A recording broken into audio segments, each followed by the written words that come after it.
Hello there, Rabbi. Good morning, Joe. And if we both seem a little weary, it's because it's 2 days before Election Day. And if you voted already, I haven't. I don't know about the rabbi. How about you? That's a very personal question, Joe. There you go. And we're dealing with all the different issues and all the different people we talk to. I'm surrounded by neighbors who are all pro this candidate and other neighbors who are pro that candidate. And it's getting down to the wire, and there's still no clear leader, which is in some ways making the election more exciting if the stakes weren't quite so high, according to your perspective on things. Oh, well, see, the stakes being high is what makes it exciting. Everybody in the World Series loves a Grand Slam home run walk-off. Everybody loves a successful Hail Mary pass with zero on the clock. What could be more exciting? And the only thing that would have made the World Series more exciting was I was hoping for a seventh game. I wanted to see it come down to the Dodgers winning the last game. They won a game or two too soon for me. And with apologies to all the Yankees fans out there, including myself, and this just might have ended the broadcast, but I was a big Yankees fan growing up.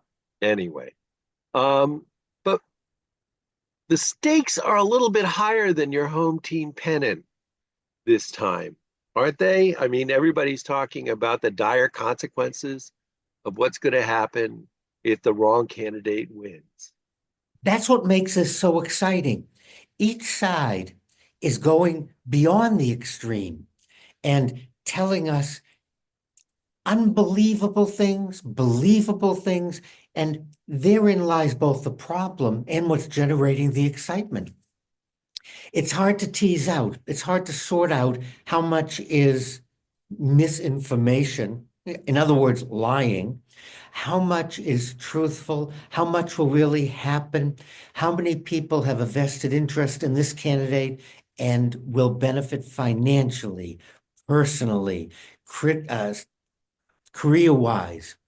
And as we get closer, it's getting more and more I don't know another word for it, absurd, because harder and harder to tease out but if we go back in time, if we look at the track records of each candidate, if we look at who is supporting each candidate, if we look at who is saying, don't elect the other candidate, I think that's very telling in terms of individuals who served with one candidate is saying, don't vote for my former boss. I think that's very telling.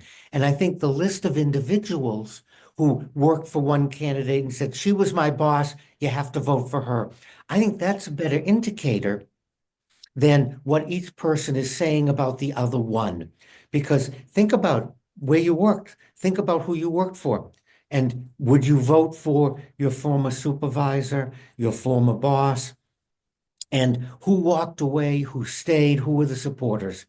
And I think that's a better barometer for casting one's ballot than seeing that, well, the candidates with the most indictments should be elected president of the United States, because being indicted is a quality I want to see in the president of the United States. Or by the same token, I want a candidate who was never indicted.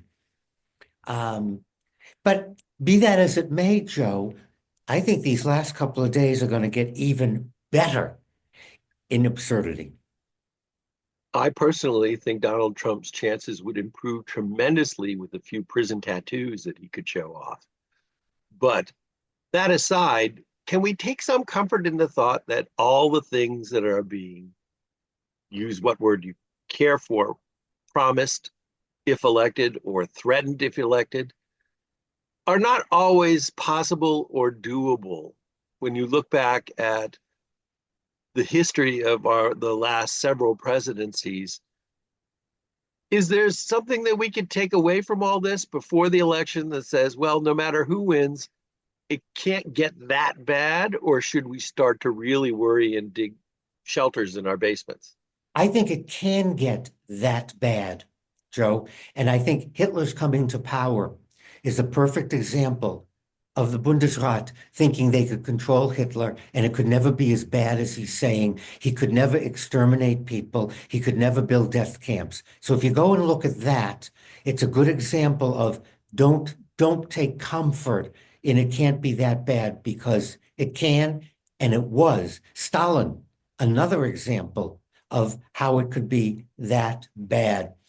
However, I think you really hit on one of the problems of the American voter, and that's our disappointment. And we want to vote for the other party because one party makes all these promises that they can't deliver. Then they're elected, they don't deliver. So I'm dissatisfied, so I vote for the other party next time. But they're making promises that they can't deliver. So when they're elected, I vote for the other party again. Whipsawed, pendulum back and forth because they're making promises that can't be kept. But within this election, there are many scary promises that can be kept. So I want our viewers and listeners to be really careful. Don't delude yourself.